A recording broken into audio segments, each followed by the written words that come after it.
Greetings, true believers, and welcome to episode 70 of the Pull List Podcast, a bi-weekly show about comics, pop culture, and faith. My name is Chris Poirier, and with me, as always, is the one, the only, Hector. How's it going, Hector? Have they updated your IMDb yet? Dude, I haven't checked in forever, and probably won't. As soon as like 3 people watch Blue Like Jazz, and like, you know what? Then they'll do it.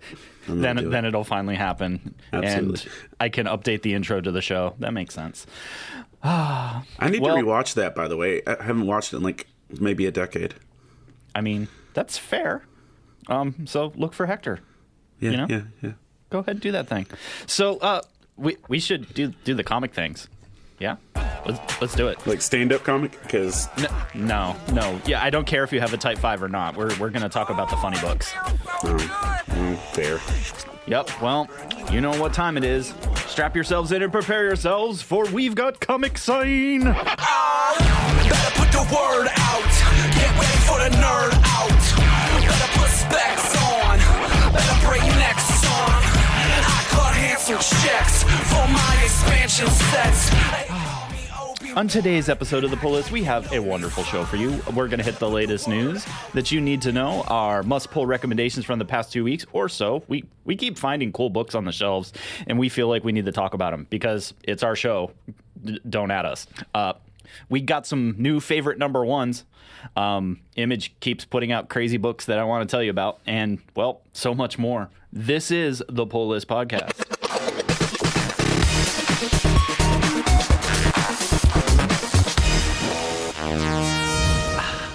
As I take a drink of my wonderful energy beverage so I can make it through the next 60 minutes. What is your energy beverage of preference? My energy beverage of not a sponsor is Rockstar Punched, the fruit punch flavored Rockstar. Not a sponsor. Incredibly tasty and refreshing. Yeah, let's see. Lots of randomness, but also stuff we've been talking about in the news. So I think I should start off right off the top that we have an update on the DC Round Robin competition that we know you've all been watching so incredibly closely.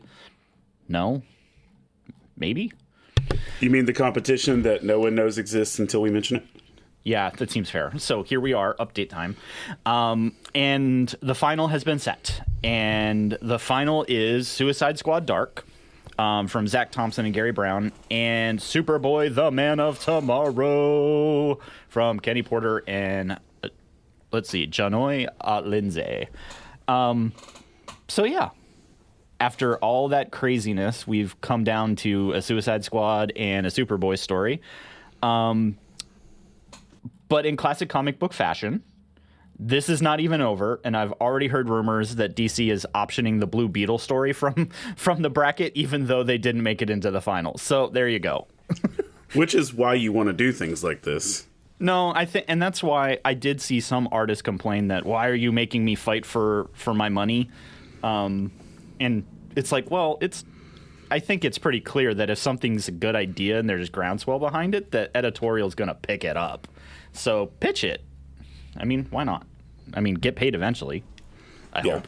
If you're not getting paid at all, then yes, I will I will repent of all former statements and talk about how evil this is. Absolutely, for sure, because that's not beyond comic publishers' ability for a bunch of really good ideas to be used for marketing and for no one to get paid. Ugh. Well, it's like the people on American Idol that don't actually win, but end up getting contracts. Yep. It's like, hey, people saw you. People like you. Let's print money. So we'll keep track of that and see how many stories actually come out of the Round Robin at the end of the day as shorts or limited series and whatnot. Because, I mean, some of them were really good. I wanted to see the question one, and everyone was like, "What's a question?" And it's like, lame. Big Hubba comic. So yeah. Round Robin continues. We're careening towards a conclusion. Stay tuned. So I have more DC news, and I think I have to use my sarcastic voice Not that one. No. Yeah, okay. Your sarcastic voice is your default, just like anytime you or Bubba Stallcup use a care emoji. Hey. I feel like because that's your default, and I feel your care emoji is dripping with sarcasm. It's usually not, but there's a lot of times that fine. I'm at the point when certain people use the care button. I'm like, that button drips with condescension. Fine, I'll start hearting all of your things. Will that make you feel better? Yes, it Fine. will. Okay. Hector and I are fine. We're seeking counseling, but everything's okay. So you absolutely want to know that DC already has all of their crazy events planned through like next year, right? Do you want to know of that? course. Or, Yeah, okay, man. well, good. So Dark Crisis is now upon us with the death of the Justice League, which, save it for the podcast. We'll talk about it in a little bit. So Dark Crisis is happening. Of course, we had Infinite Frontier that kind of got us here. And ironically, in a bunch Which of I stories, missed all completely. Yeah, well, technically, I'm not sure you missed much, but I don't know. End State was in there somewhere, but I noticed that even a bunch of news sources didn't even reference End State when talking about the upcoming things, and I was like, ooh. What is End State? I said End State. Sorry. Yeah, I have to enunciate. Or all that nonsense. The state stuff. I don't know. I've lost track already. Pure State? Yeah. No, that was part of it, but technically, yeah. This is why this is confusing. Okay. The not 5G.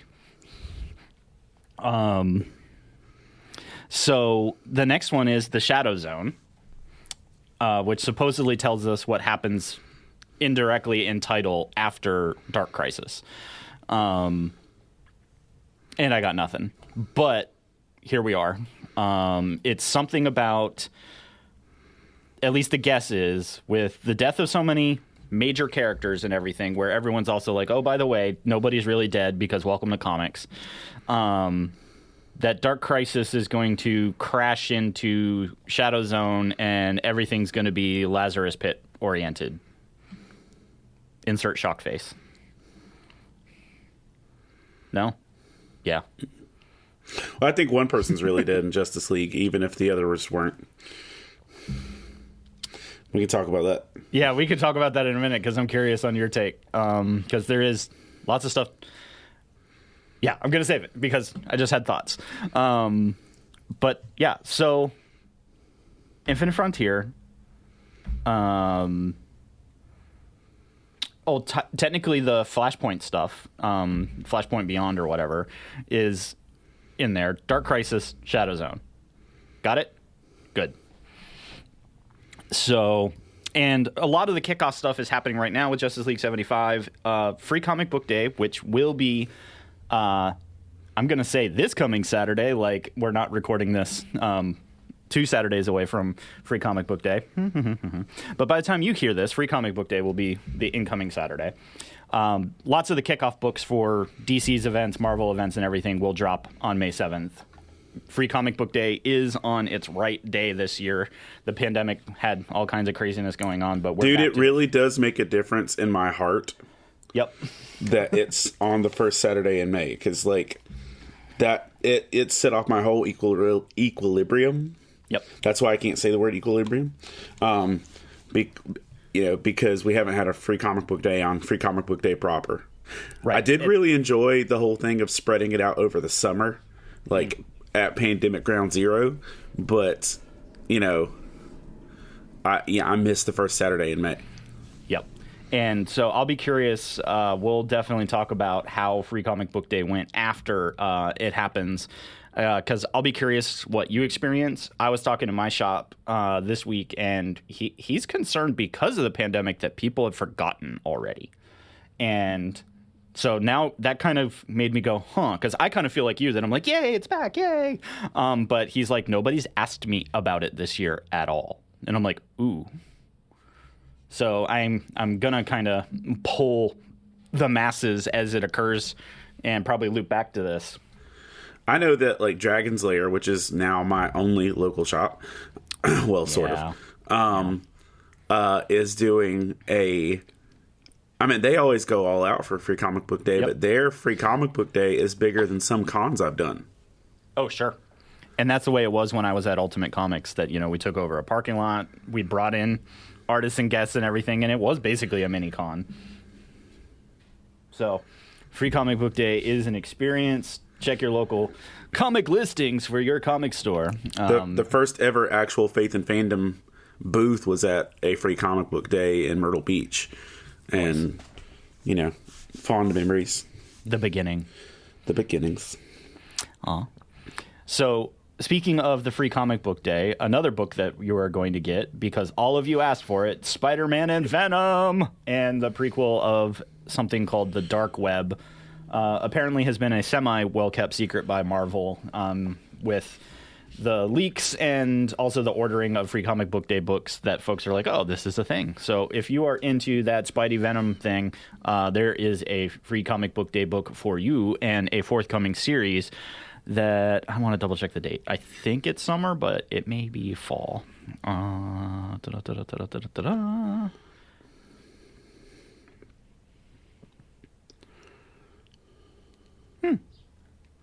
Doesn't actually say. So it could be any time July, August if I had to bet, because it's side by side with the relaunch of ASM, which just happened, and we're going to talk about that too, because I actually enjoyed it. So Spider-Man keeps finding ways.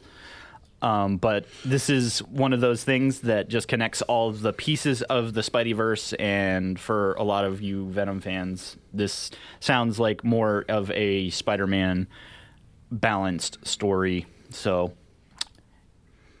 you Venom fans, get ready. Your local comic shop should have some books for you on Free Comic Book Day.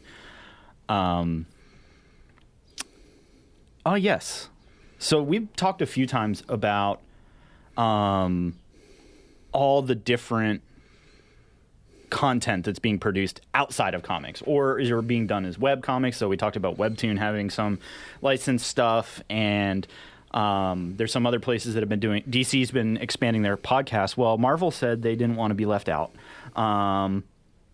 and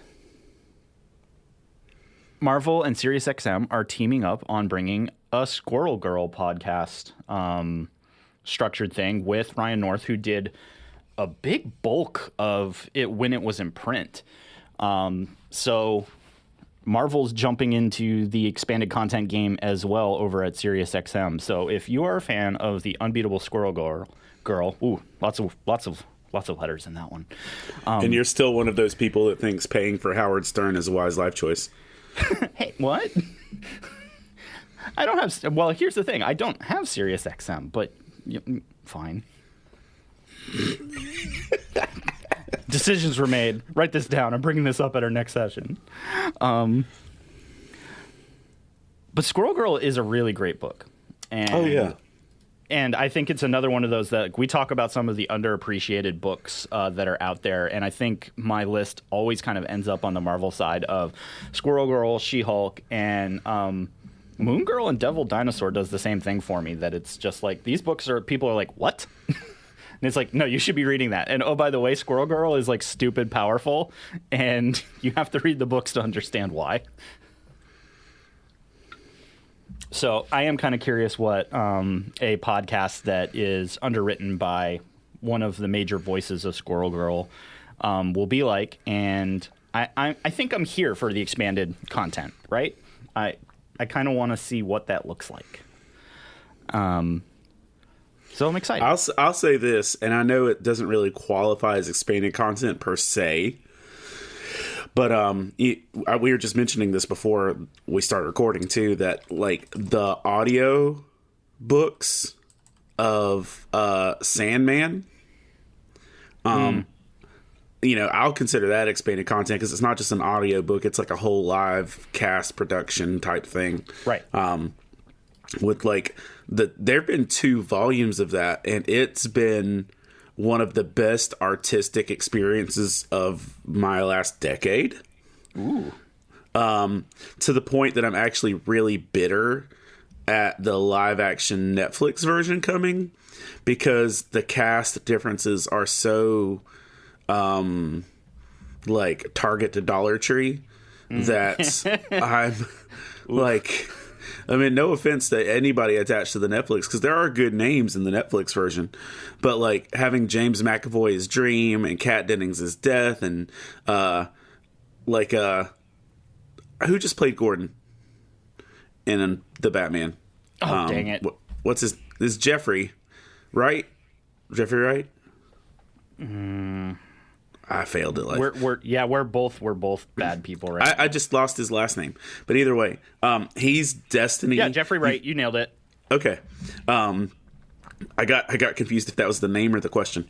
But freaking Michael Sheen, David Tennant, there's just Kevin Smith, Alfred's in there too, the new Alfred, Gollum. Yeah, Andy Serkis. Like the cast is so thick with good actors in the audiobook, and the audio recordings are so good. Like Taron Egerton is Constantine, works way better than I thought it would. I mean, there's just so much good to it, and I would consider that expanded, because if they had released that in podcast format, I would have paid for that weekly. Like if they would have done a chapter at a time.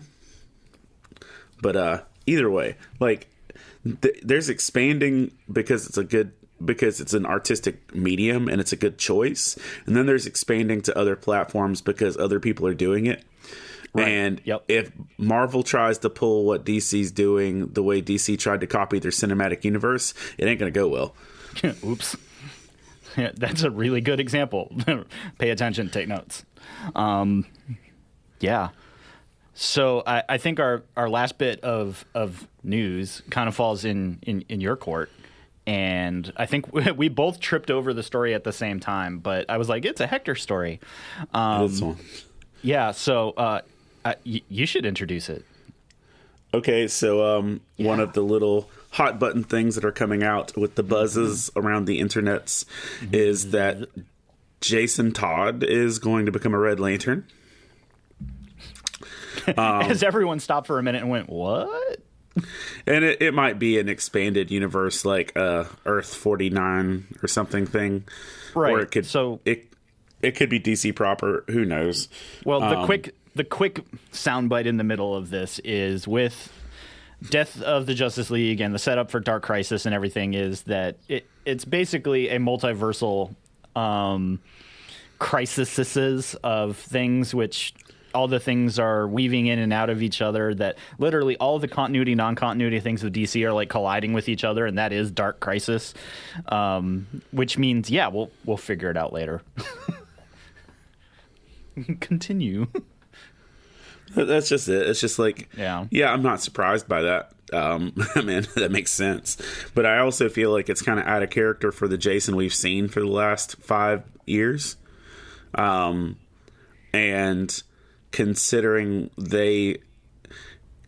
Jason didn't go Red Lantern when Alfred died, or Dick was shot, or one of the million times it was assumed Bruce was dead or anything like that. Like if nothing that Jason Todd has been through at this point has not pushed him to be a Red Lantern, I don't see it being a natural storyline, because he kind of like is pregnant with rage most of the time anyway.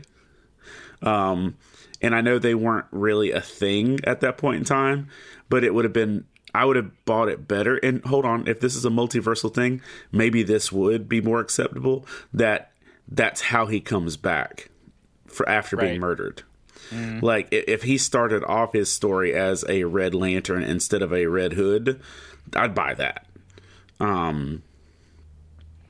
But I digress.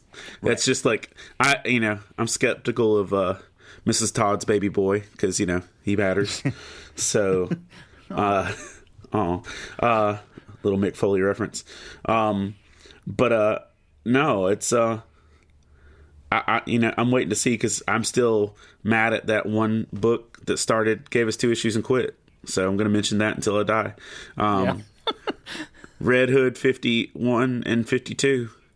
And I heard that person that made those 2 issues is getting a new storyline. And I'm like, can you finish something? Right. I didn't even like the story. Please go back. You finished what you started. Well, our guess, based on the leaks and some of the things, is that this probably is going to be in the Free Comic Book Day setup for Dark Crisis, because there was a splash page that actually showed it, and then quickly the internet all didn't have it all of a sudden. We have it because we're criminals. It wasn't criminal. I guess I'm a criminal. You got it before it was illegal. That right? No, maybe, I don't know how that works. We already had a Don't Sue Us episode. If we do it again, I think we do get sued. So, yeah. But so Free Comic Book Day, really, like, if we haven't said it enough this episode, go to plan your Saturday. Free Comic Book Day is coming. And there's lots of stuff in it. I'm going to be like knee deep in a lion costume and not able to go during Free Comic Book Day.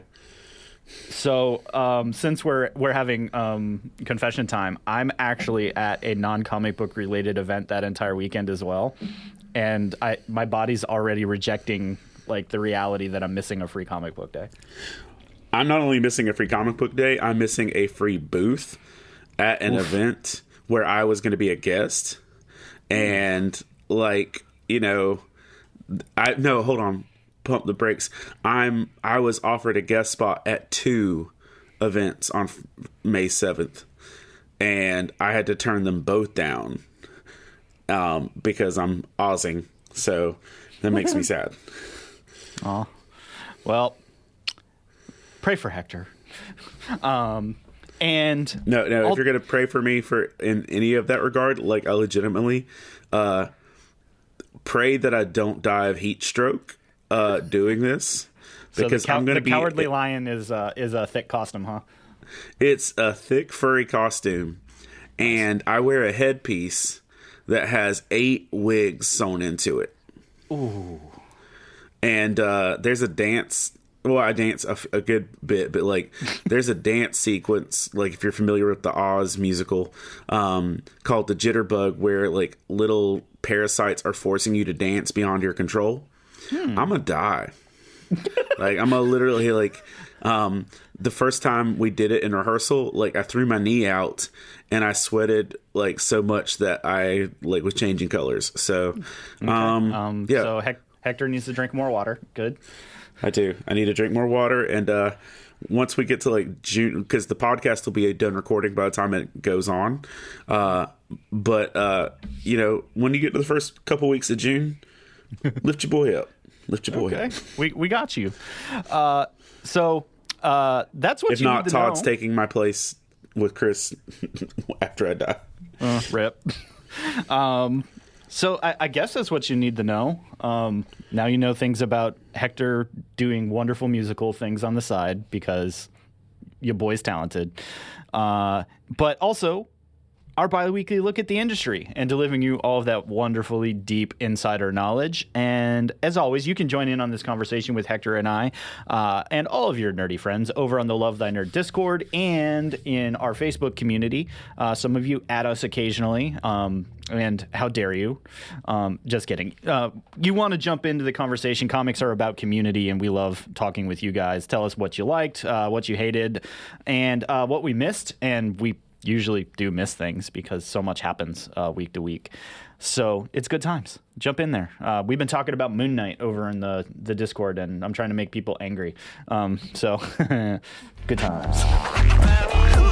You are listening to the Pull List Podcast. Track that X-ray.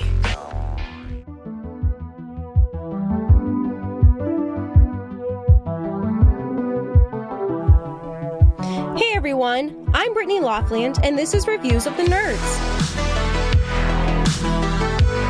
Today I'm sharing my spoiler-free first impressions of the new Marvel series, Moon Knight.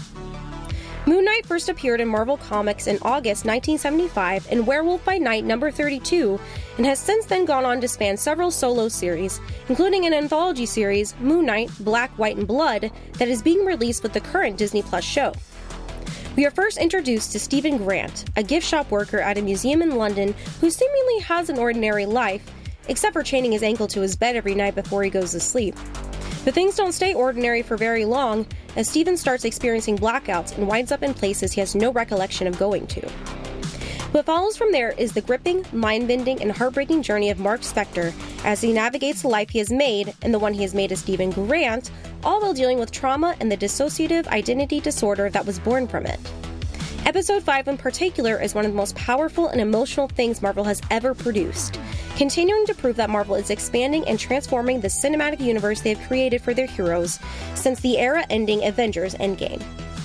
If you have enjoyed the Marvel series on Disney+, and particularly WandaVision and Loki, then this will be another one you will most likely enjoy, as it is another series that follows the trend of breaking the mold and pushing the boundaries of what a superhero movie or series has to be.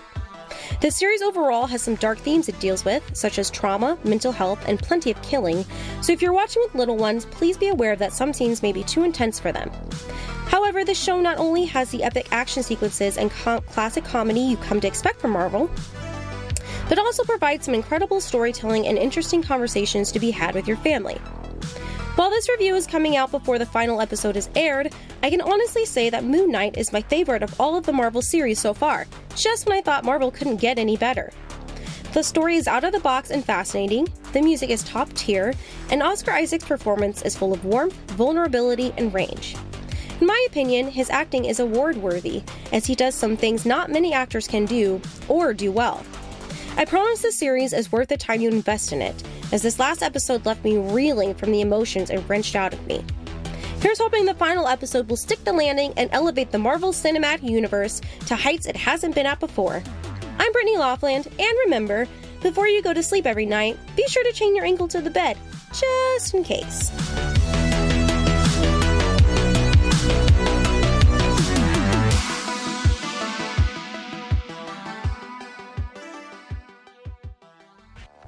You are listening to the Pull List Podcast with Chris Poirier and Hector Miron, part of the Love Thy Nerd podcast network. Let's talk about them comics. What you got, Hector?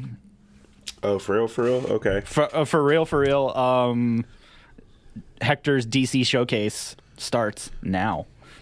Okay, first of all, I'm just going to say this. We've complained for a hot minute that we're going week to weeks, and there's just not enough good books to actually talk about. That's fair. This was a 2-week window where I feel like my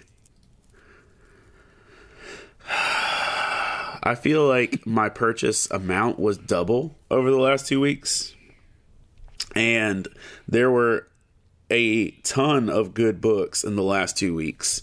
And this is just to point this out. These are the books that I thought were fantastic that didn't make my pulls. Nightwing number 91, and if you know me, I like this current run of Nightwing, and it was great. It was pretty perfect. Homesick Pilots 14 is the penultimative. It's the one before the end. Penultimate. Right? Whatever. Yeah. It's the issue before the whole story ends. And it was a great issue.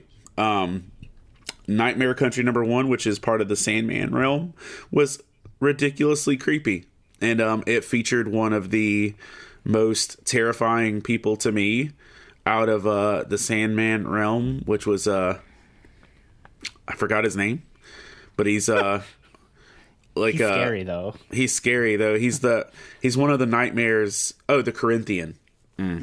So if you're familiar with the story that featured the Corinthian, which I don't want to talk about it because it's creepy and nasty and horrifying in Sandman, and I literally don't want to watch it visually, but it's a story featuring the Corinthian, and it's horrible, but great. And then it's horribly great. Yeah, it is horribly great. And then Knights of Steel, literally this book just gets more solid as I read it.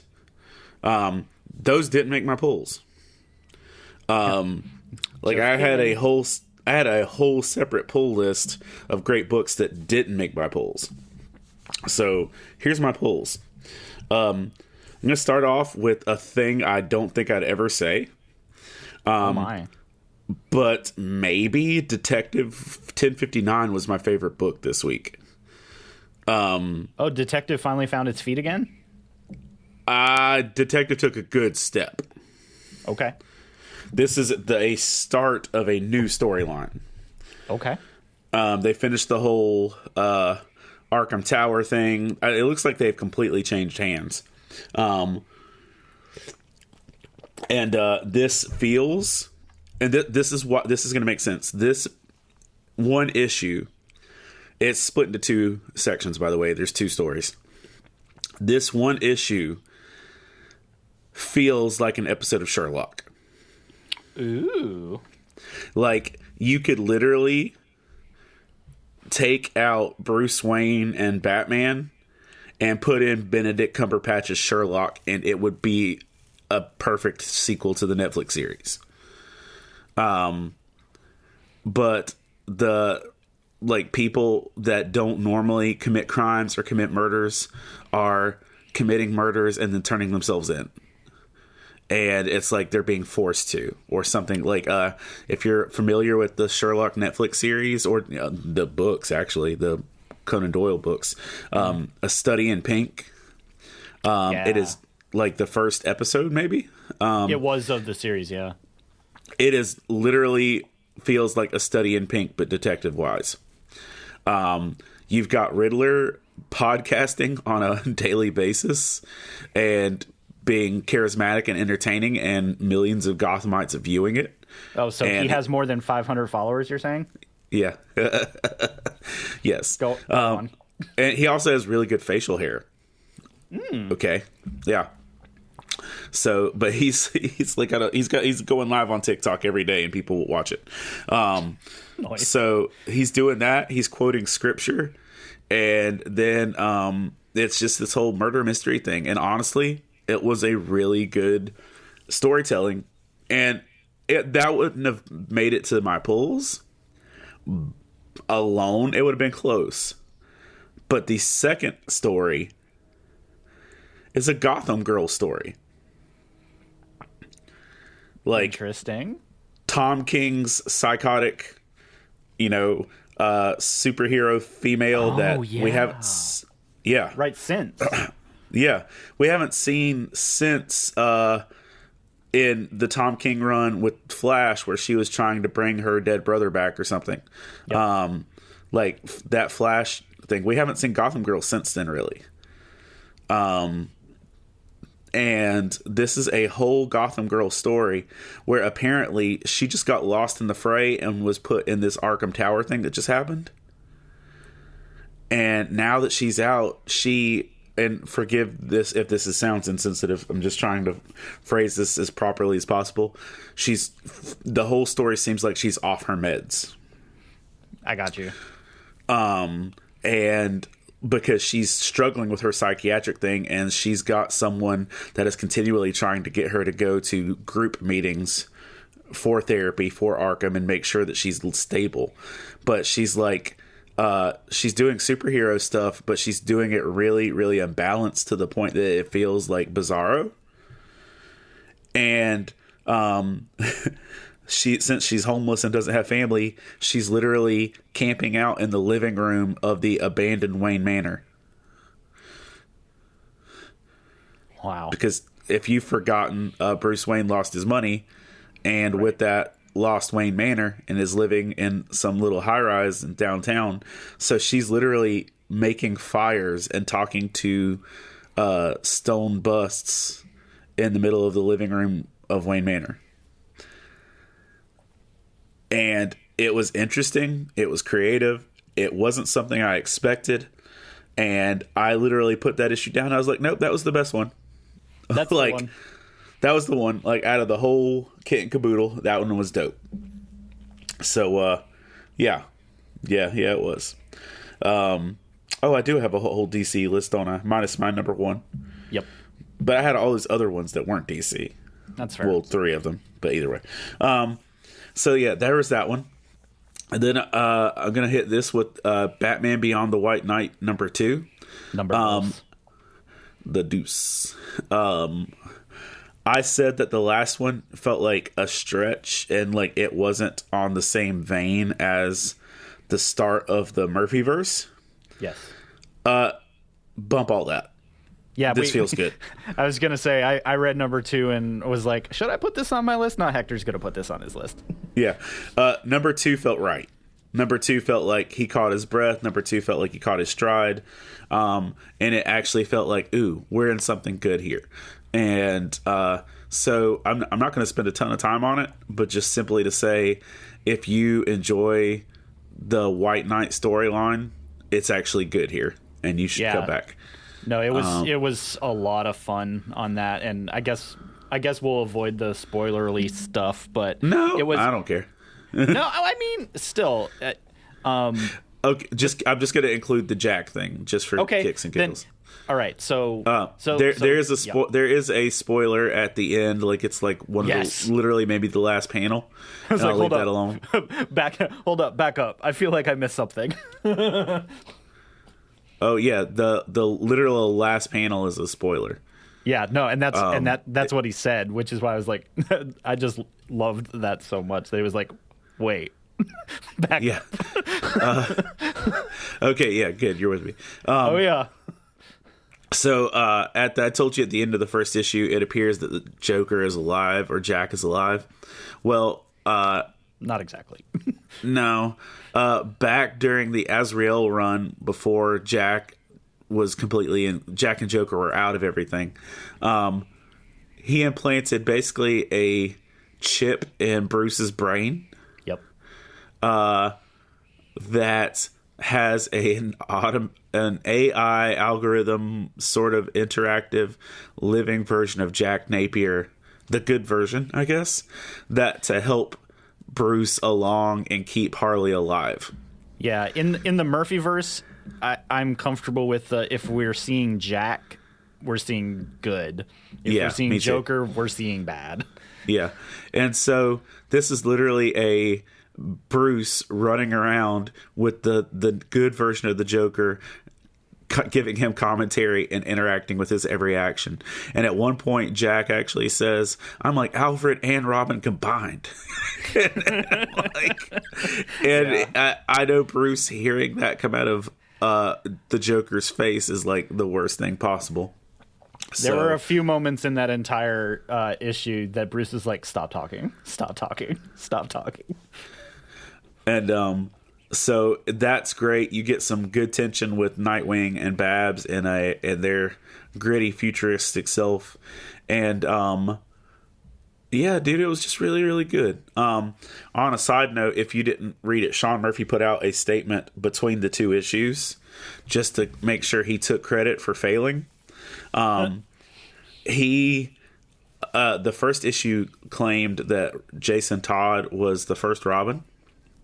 Oh right, and he is in his storyline, but it was an accident. Like he published something in one of the other stories that hinted at that, and he made a mistake, so he just ran with it and changed the entire dynamic of his thingy because he made a mistake and just decided to go with it. So he owned up, he made a mistake, and that's why the universe is the way it is. Also, this is fully forming a Terry McGinnis solid Batman Beyond story too. Mm-hmm. So you should check that out, because this is going to be one of the first ones where you've got Jason, Dick, and Terry all as viable people. And Duke still gets some good love here, because where Duke is, I feel like Duke is failing in DC proper. You know, this Duke is cool. Jumping back onto some other stuff. Catwoman Lonely City #3. I could not have beat the drum for Lonely City 2 enough. Maybe it's just because I like a voluptuous Poison Ivy that, you know, shops at Torrid. But, you know, right. It's not just that. It's really a good storyline of an aging, you know, mid-50s crew of DC villains trying to do something good / bad.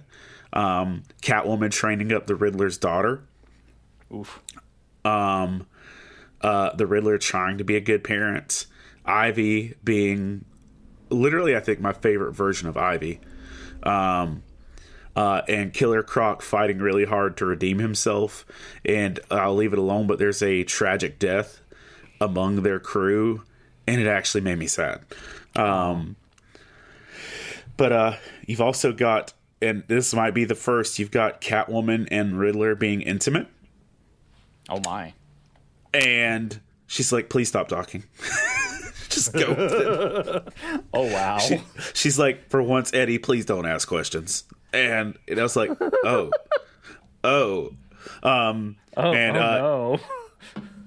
And if just to throw this out, if you're a Firefly fan, aka Browncoat, the Eddie Selena moment of intimacy is very much Firefly episode House of Gold, or Heart of Gold, where like Mal ends up with the wrong person for the wrong reason type thing. It's just a weird thing, but it has a very Heart of Gold vibe.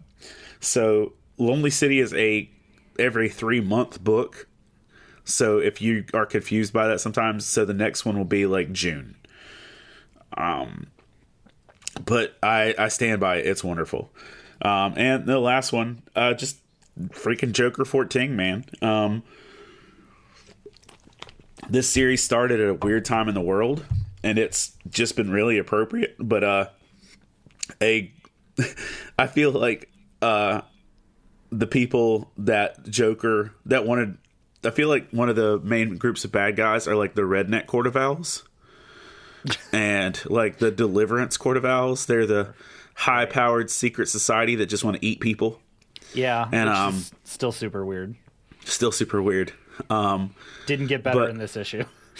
It did. Well, it did. It didn't. But like the whole issue revolves around the fact that the story had it, because the next issue is the final issue. This is also another manipulative issue, and yep, nailed it. This issue is coming at us from the end, backing up like Jim Gordon is home. And he's dealing with the consequences of whatever happened. Like Barbara's mad at him and won't talk to him. Batman doesn't trust him. People are interrogating him because the Joker is MIA, and he was last seen with Jim Gordon, and if they're wondering if they killed him. But we also get a strong daddy monologue from the newly alive / never was dead Bane to his test tubey daughter Vengeance, right? And there's just some really interesting stuff that goes on with this, and like the level of smug snark attitude just dripping off Jim Gordon in these pages makes me happy. And you know, whatever happens. I know they're not going to have Jim Gordon kill the Joker. I know they're not. If they legitimately have Jim Gordon put one in this dude's head and walk away, you know, I just don't see that happening. For a million reasons. Because they already tried to kill the Joker once, like in the last 2 years. And they did kill him in Batman Catwoman. So I just don't see it happening. But I will say that one thing that I thought was really good is that they actually tied this well into canon for the rest of the story, because they said they made it clear that this is why that Gordon was gone for most of Future State and everything else. Or Fear State. Like, that he was globetrotting around the world when Scarecrow and the Uprising, all that other stuff happened. Gordon was chasing Joker around the world. It's like, I was busy. Yeah, I was busy. He's like, things at home sucked. Oops. That's about it. So those are my pulls. And sorry, that was a lot. It was a lot, but it's good stuff. And kind of on my end of things, like, I'm all over the place. But Amazing Spider-Man hit #1 again. I think I saw a meme circulating this week that talks about I'm at the comics. It says a year, and then it says I'm at the comic store buying Amazing Spider-Man #1, and it's like 6 in the last 8 years or so. Something like that. So anyway, yeah, we renumber stuff a lot. But here we are, Amazing Spider-Man #1. Hector and I had jumped into ASM a while back for Sin Eater, and that was kind of cool. We hung out for a while. Peter Parker became a paparazzi robot for like 4 issues, and all of us went, what the crap just happened? And then Ben Reilly came back, and everyone went, nope, we already read this book, please no. And then we ended up back here again, and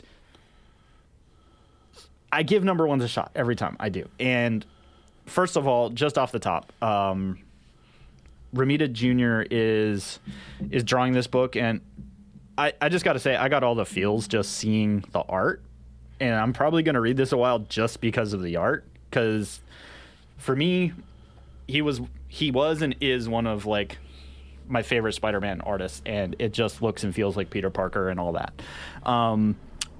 And he's been dropped into a New York City that is clearly in a post-Devil's Reign reality, because basically all of the underworld is meeting, talking about the fact that Fisk is gone. And people are fighting for territory and all that good stuff.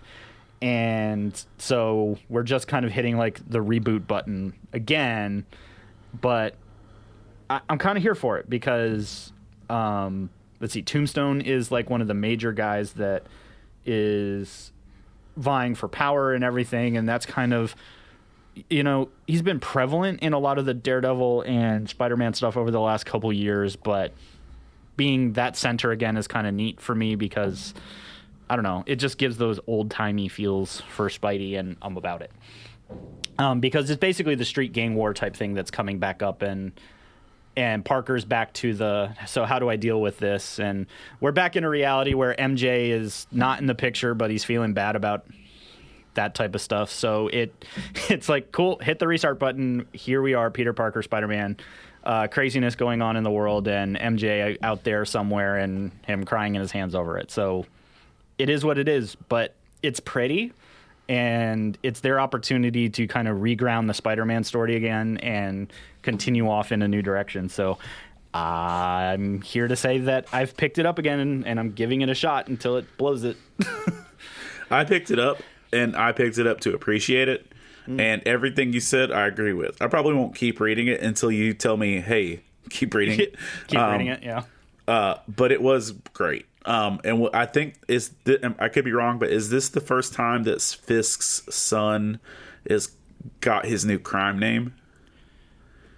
I'd have to double check. It's possible because, yeah, that was some of the nuance in there, and there is the whole thing of, is he going to take over the Empire and all that good stuff. So I don't know for sure. It might be. Like, just they are addressing Fisk's son as the Rose. The Rose, yeah. It's also kind of fun that they brought Digger back, which is like a super obscure, like, kind of zombie living undead type thing that really doesn't care about a lot, and there's some good humor in there for that one. Like, yeah. Parker like breaks his hand off and is like, oops, these are yours. And I'm like, this is why Spider-Man's fun. This right here. And while he's doing it, he's like, wait, Digger, I've heard this name before. Yeah, womp womp. So yeah, ASM is back, and Romita Jr. has made it really pretty. I also read Alice Ever After #1, and that is a Boom book, if I remember correctly. It was a Boom book. And it's kind of another retelling-ish / forward in the timeline story of Alice in Wonderland, that it's Alice more so as an adult. And it's really kind of wild. She has a drug addiction. Surprise, surprise. And it kind of opens on that. And so it's a Victorian-ish type story. They don't quite say what it is that she's hooked on, but part of it, her addiction is part of like her problem. But so far the story is being told through the eyes and voice of her 2 cats. So, and Cat's in this world, not in Wonderland. And it's pretty. It's artistically a very interesting book that's got this Victorian timepiece story going on. And so we know she has this drug addiction. She's struggling. Her cats can talk. It appears like for real, but you can't really tell. And at the end of the first issue, she's like looking for help at a sanatorium. And when she rolls up, there's this person that looks a lot like the Queen of Hearts. And I was like, my head hurts because there's lots of things that are overlapping here. But it's enough for me to go, okay, I guess I want to know how this ends, or at least where you're going, because it's interesting. So if you're into that Alice in Wonderland and kind of looking for, a different take on it, or, a adult Alice still struggling with some stuff story, Alice Ever After from Boom is an interesting little place to kind of dive into that whole world. And I think I'm going to leave it at that on that book, because it's interesting / weird / I got nothing. But let's get into the heavies. Justice League 75. I have not been reading Justice League because it's all over the darn place. But when you tell me that the entire Justice League is going to die in a book, I feel morally and otherwise required for your listenership to read said book and try to figure out what is going on. And I don't even know where to begin to explain the story. So the short version of this is kind of what we alluded to previously, which is the death of the Justice League and the setup for Dark Crisis is literally all things possible DC. The multiverse, dark metal, Infinite Frontier, all of the insanity that has occurred over the last, in its entirety, are culminating in an event. And it's tearing apart the edges of all those different universes. Like we see multiple teams from multiple universes re-interjected into this story. And can I say that Captain Carrot looked dope? Right, I was gonna say we get Captain Carrot. Captain Carrot looked like Raphael from the new Ninja Turtles movies. Right, and they even like, in the middle of something very serious, Captain Carrot's like, okay, Zatanna, I don't like magic, but I'll make an exception. And it's like, what's going on? But yeah, so all kinds of craziness going on. Really amazing splash pages throughout of just, the Justice League fighting all of the big bads of the universe. And all you really need to know is that the Spectre's gone missing. And he shows back up again, but he not on their side. And we also see a refocus on Black Adam as a central figure. And Black Adam has been just because I know you haven't been reading Justice League, Black Adam has been a main Justice League contender for a while now. Yep. Like he's a main part of the Justice League, and to the point that they're actually been doing romancy stuff with Hippolyta. Aw. Okay. Which is weird. So, yeah. And here we are. But, so basically, literally the entire DC universe is like tearing itself apart at the seams. And the big bads literally put together like the A team of bad people. So Darkseid, Doomsday, and like all of the Necron. Right, that are basically like, hi, here are all the characters that have killed you all before. And it's like, whoops. And, well, everybody dies. Except for Black Adam. I don't remember Black Canary. Like, this isn't going to be major spoilers, they're not. guys. Yeah, they're not clear, but I don't remember Black Canary or if she died, but I will say, you say what you want to say. Go ahead. No, I think it's fair because this is where it starts to become more convoluted. Insane. There's some comic characters that are going to die by like some cosmic deathy things, which seems very much like Final Crisis status. Yep. And, that's cool.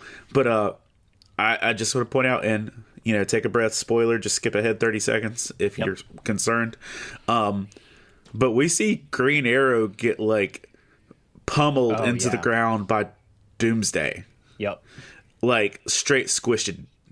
Yep. And it's just like, But I will say this, like, they were bringing all the Justice League people to this place to help try and save the world, and they weren't trying to bring Green Arrow, they were bringing Black Canary, and he grabbed on to try and protect her.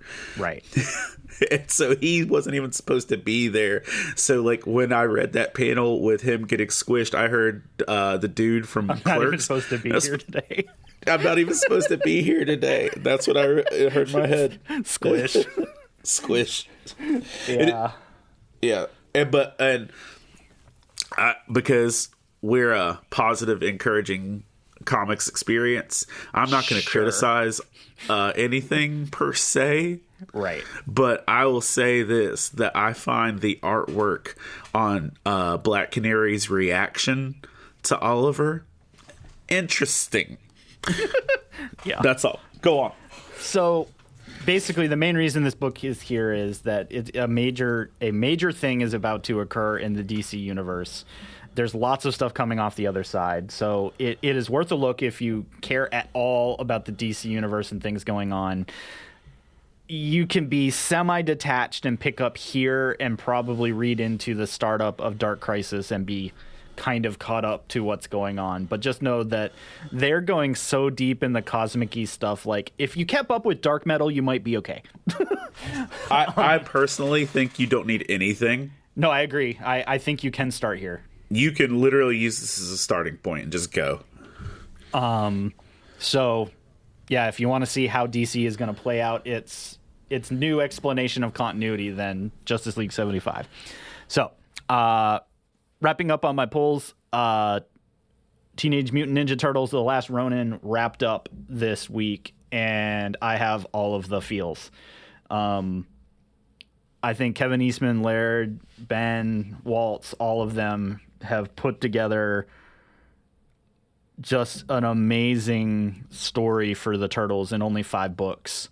That, as I posted it, but I didn't post a picture because I'm going to let people, do their thing over the next couple days and weeks before I post it. But it's like, if you are a Turtle fan and you didn't shed a tear at the end of that book, you're not human.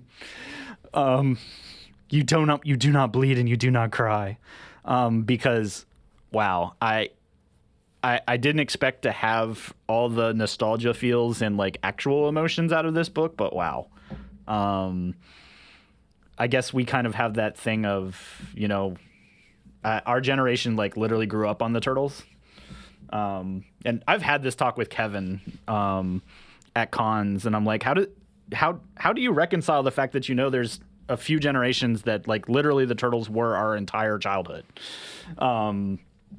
and that we have all of this stuff in our head that's Turtles and movies, and then ultimately you tell us this really kind of gut punch story of what a late future of the Turtles is, and ultimately, spoiler not spoiler, because it's called The Last Ronin, of what the end of the Turtles looks like. You just need to read this series. And good news if you've missed it, because it can be hard to get these because people bought the snot out of this book.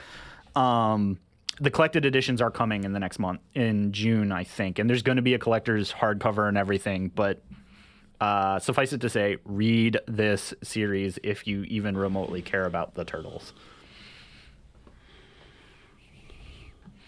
And there's a... was it you? Did you post it in the LTN community? On what? Facebook. What about? I mean, you posted the picture of the book, right? Of the book, yes, but not of the page. Right. There's some really good commentary on that post in the LTN community, as well. Michael Don Brown had a lot of good commentary to say as well. But we want to get everybody's feedback on this issue too, because it was beautiful and sweet. It was. It's really awesome. I mean, I also just enjoy the fact of having met Ben Bishop as he was, his star was rising, and him and Kevin got together to do projects, and then, Ben wasn't. He was slated to help finish this series, but he ended up drawing a majority of it just because of some artist changes early in the production of this book that Ben literally is what I was talking about. A kid that grew up on turtles and everything, and all he wanted to do was eventually draw turtles. And one day he got introduced to Kevin Eastman, and Kevin's like, we should do stuff together. And they did. And then that led to this.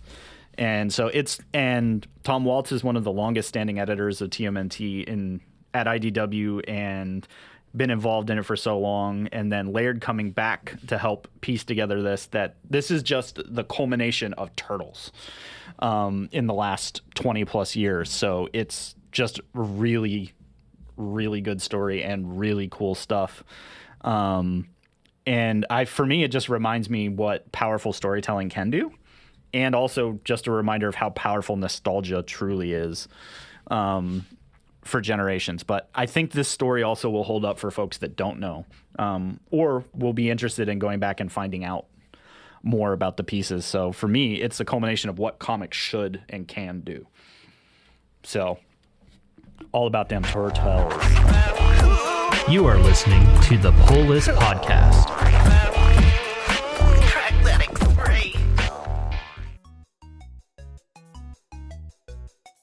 Hey everyone, I'm Hector Mirai, and this is Faith and Fandom 180 on LTN Radio.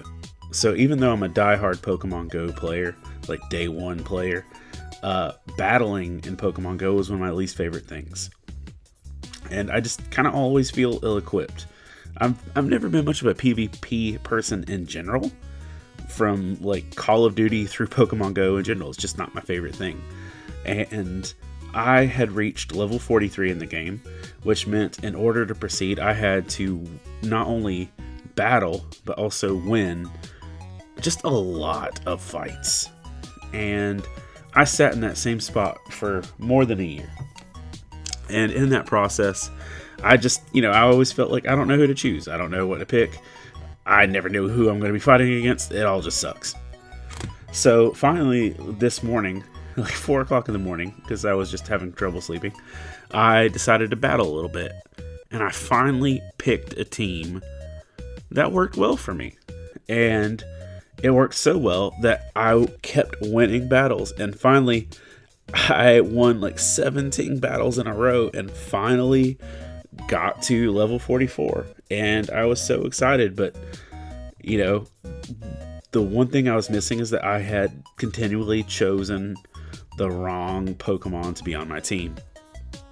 And it really did make all the difference. Once I found that magic sweet spot of Pokemon to pick for this, I was crushing it. And it reminded me of this verse in Amos 3 verse 3, where it says, "Do two walk together unless they have agreed to do so?" So often we aren't intentional with who is in our lives, who influences our lives, who gets our time. We just kind of basically just deal with whatever happens. But in reality, if we actually want to progress in our relationships, in our growth, in our discipleship, in our just being decent humans, we actually kind of have to be intentional about who we are surrounding ourselves with, who we're pouring our time into, and who's pouring their time into us. That verse says, "Do two walk together unless they have agreed to do so?" Maybe you need to agree to actually start letting some people be in your life that will cause you to grow and be stronger. Remember to catch Faith and Fandom 180 every Wednesday morning on the Back Row Morning Show, only on LTN Radio. And if you'd like to learn more about Faith and Fandom, head over to faithandfandom.org, where you can learn about our Comic-Con ministry, podcasts, memes, apparel, and book series. You can even read new chapters before they make it to the next book. I'm Hector Mirai, and thank you for spending the last 180 seconds with me. You are listening to the Pull List Podcast with Chris Poirier and Hector Mirai, part of the Love Thy Nerd podcast network. So as we close it out, tell me about that number one, Hector. What people got to read? And this is backtracking a little bit, and mainly picked this up because of the guy who runs my comic book shop recommending it. But I went and picked up Punisher number 1. Now, did you read this? I actually didn't. Yeah. So number two just dropped this week. So I'm including Punisher number 1 and 2 in this because, it's a good base for it. short version, the Hand has chosen the Punisher to be their slayer of all. Like, okay. They're equipping him to be on some cultish level. They're viewing the Punisher as the most deadly man of all, and that he should be revered by the Hand, and that they are equipping him to be the Hand's new warrior, which is why there's a new Punisher logo, because that is the Hand's version of the Punisher logo. And they're training him to be just as lethal with swords as he is with guns, but they don't actually care if he uses swords. He just is trying to be his best with it. But one of the main, and I'll say this is one of the most brutal, bloody books I've ever seen in my life. Oof. Like, as far as creative violence, as I like to call it when I'm talking with my kids, it is chunky with creative violence. Just the kills are brutal. The violence is brutal. It's whatever. Basically, the Hand showed up at his apartment and said, "You've been selected. We're going to try and kill you. You've been voluntold. You've been voluntold. We're going to try and kill you. And if you live, you're our new leader." Yeah, what?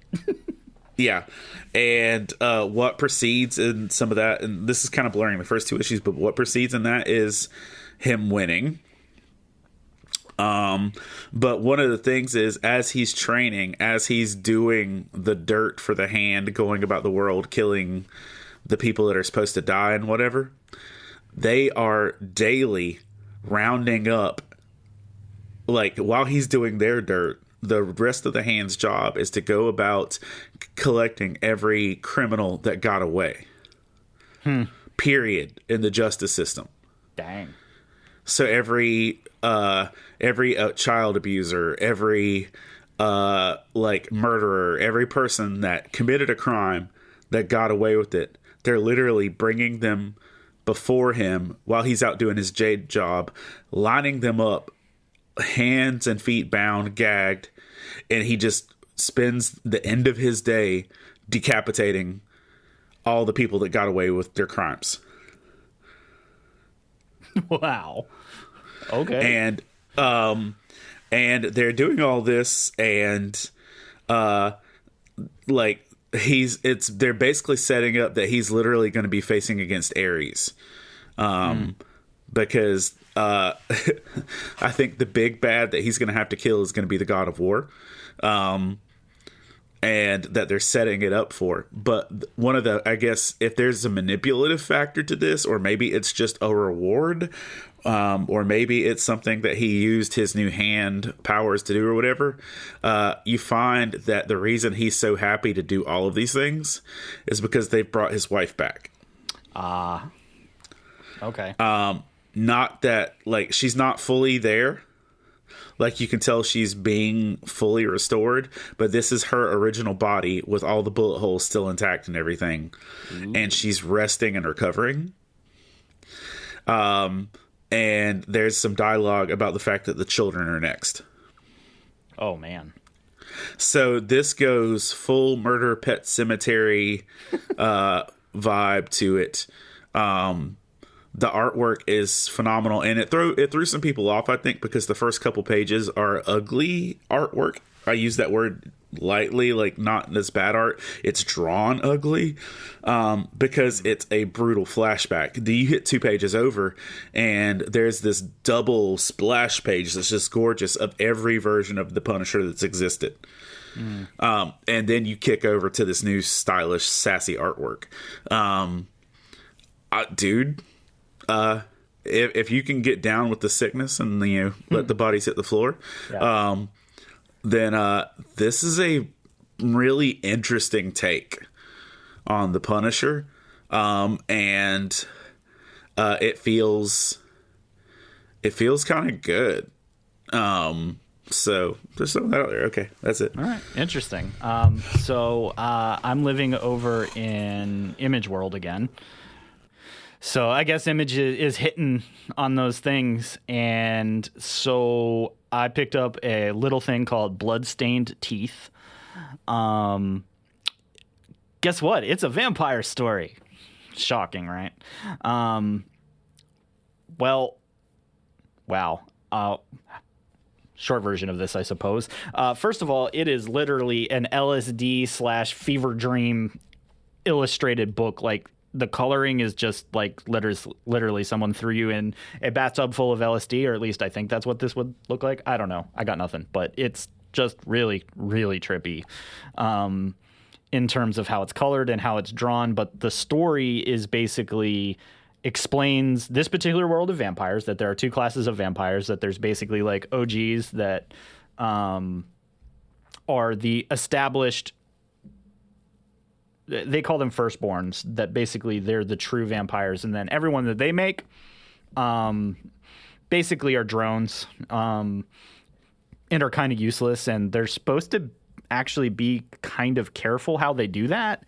And this is told in modern day setting, and you follow a firstborn that literally doesn't care about like the old school mentality. It's like being like the young kid in the mob. You don't care about it, but you understand that you're part of it, kind of thing.